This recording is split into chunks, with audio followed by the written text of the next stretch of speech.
हॉटेलसमोर मोकाट कुत्र्याने लघुशंका का केली म्हणून कुत्र्याला मारलं। यामुळे एका व्यक्तीच्या भावना दुखावल्याने मोठा राडा निर्माण झाला। ही घटना 14 सप्टेंबरला रविवारी रात्री 8 वाजताच्या दरम्यान बडनेरा शहरातील जय हिंद चौक येथील विदर्भ हॉटेलसमोर चिकन शोरमा दुकानाजवळ घडली। घडलेल्या प्रकरणात बाचाबाचीनंतर किरकोळ हाणामारीत परिवर्तन झाली। दुकानासमोर एका भटक्या कुत्र्याने लघुशंका केली, त्यावर दुकान मालकाला संताप आला व त्याने कुत्र्याला काठीने मारहाण केली।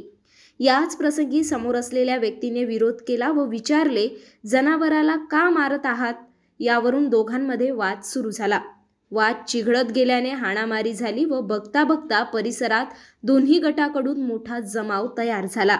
घटनेची माहिती मिळताच बडनेरा पोलीस निरीक्षक सुनील चौहान आपल्या ताफ्यासह दाखल झाले। याच वेळी पोलीस उपायुक्त गणेश शिंदे यांनी धाव घेऊन परिस्थितीवर काहीच वेळात नियंत्रण आणले।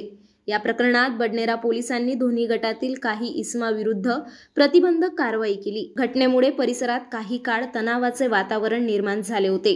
किरकोळ वादातून मोठ्या गोंधळाला तोंड फुटल्याने नागरिकांमध्ये चर्चा रंगली आहे।